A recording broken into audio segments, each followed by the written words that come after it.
નમસ્કાર મિત્રો, હું હરિવર્ધન ચોકસી આપ સૌનું સ્વાગત કરું છું. મિત્રો, આજના વિડીયોમાં આપનું ખૂબ ખૂબ સ્વાગત.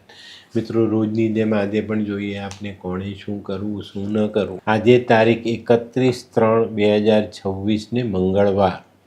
તો મિત્રો, આજના વિડીયોની જાણકારી લેતા પહેલાં જોઈએ આપણે આજનું અભિજીત મુહૂર્ત. આજનું અભિજીત મુહૂર્ત બપોરે 12:19 બપોરે 1:08 સુધી રહેશે.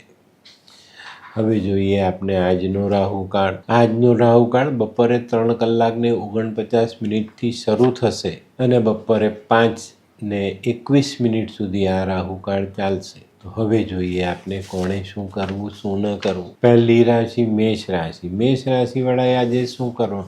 મેષ રાશિવાળાએ આજે જીવનમાં કોઈ પણ કામ કરવાની સારી તક સામે આવે તો એને ઝડપી લેવાની છે. શું નથી કરવાનું? કોઈ પણ પ્રકારનો ગુસ્સો આજે કરવો નહીં.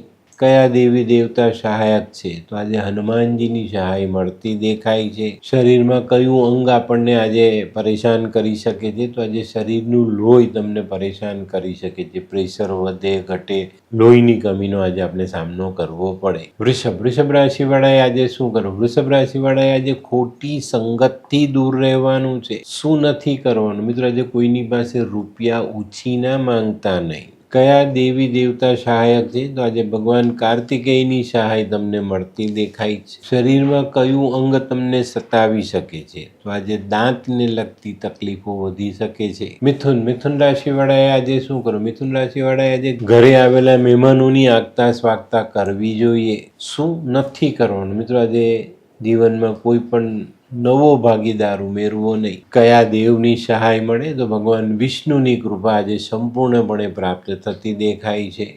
શરીરમાં કયું અંગ પરેશાન કરે? તો આજે આપણા શરીરમાં રહેલી નસો આપણને પરેશાન કરી શકે છે. કર્ક રાશિવાળાએ આજે શું કરવું જોઈએ? કર્ક રાશિવાળાએ આજે હનુમાનજીની આરાધના કરવી જોઈએ ને હનુમાન ચાલીસાનો પાઠ કરવો જોઈએ. શું નથી કરવાનું? મિત્રો, અજાણ્યા માણસ પર ભરોસો નહીં કરવો. કયા દેવી દેવ આપણને સહાયક છે? તો આજે ભગવાન શિવની કૃપા આપણી પર ઉતરતી દેખાય છે.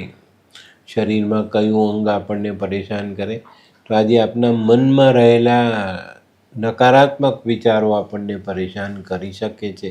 સિંહ રાશિવાળાએ આજે શું કરવું જોઈએ? સિંહ રાશિવાળાએ આજે 2-3 મુઠ્ઠી રેવડી માથા પરથી ઓવારીને વહેતા જલમાં વહાવવી જોઈએ. શું નથી કરવાનું? મિત્રો, આજે શેર સટ્ટામાં પૈસા રોકવાના નથી. કયા દેવી દેવતા સહાયક? તો આજે ભગવાન રામ અને મા સીતાની કૃપા તમને પ્રાપ્ત થતી દેખાય છે. શરીરમાં કયું અંગ આપણને પરેશાન કરી શકે છે?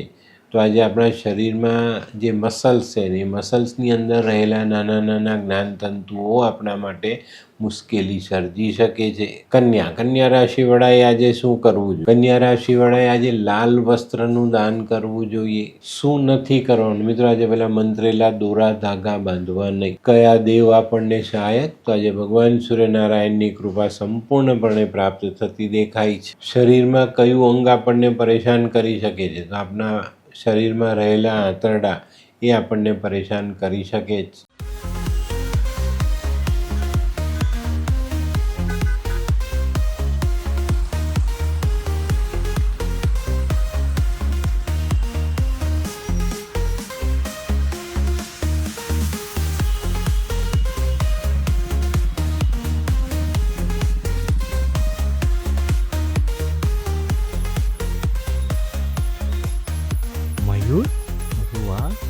હે હાય મયુર. હાય, કેમ છે?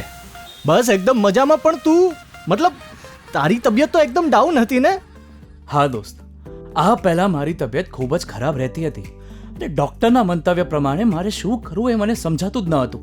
અને સૌથી વધારે તો પૈસાનું પણ પાણી થતું હતું દોસ્ત. પછી તે શું કર્યું?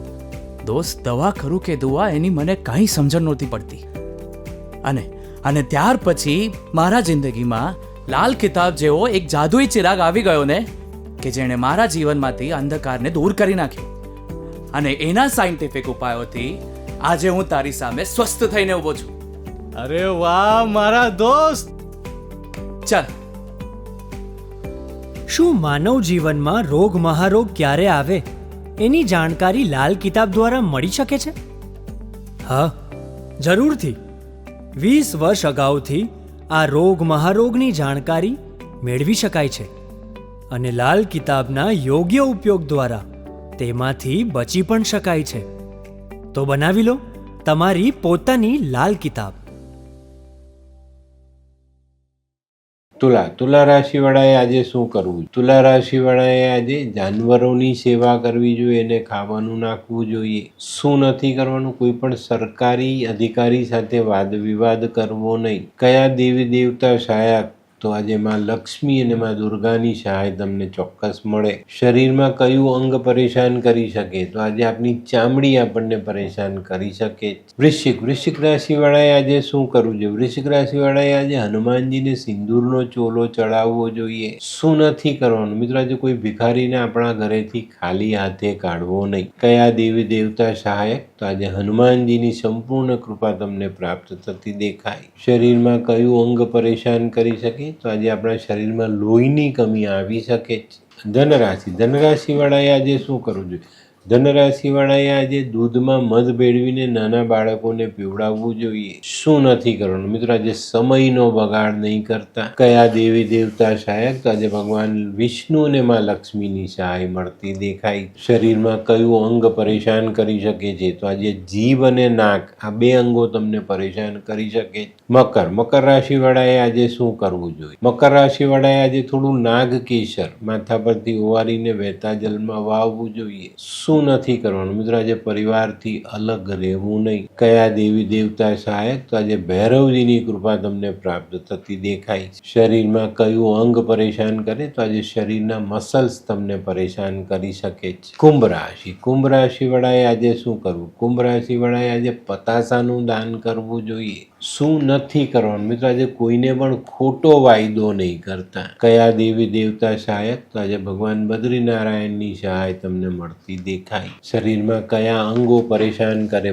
પગ અને કમર, આ બંને જગ્યાએ આજે તમને નુકસાન થતું જોવા મળે. મીન રાશિવાળાએ આજે શું કરવું? મીન રાશિવાળાએ આજે કોઈ અંધ વ્યક્તિની સેવા કરવી જોઈએ, ને જમાડવું જોઈએ. શું નથી કરવાનું? મિત્રો, આજે જીવનસાથી સાથે ઝઘડો નહીં કરતા. કયા દેવી દેવતા સહાયક? બ્રહ્મા અને વિષ્ણુ બંને દેવોની સહાય મળતી દેખાય. શરીરમાં કયું અંગ પરેશાન કરે? તો આજે તમને તમારું હાર્ટ પરેશાન કરી શકે છે.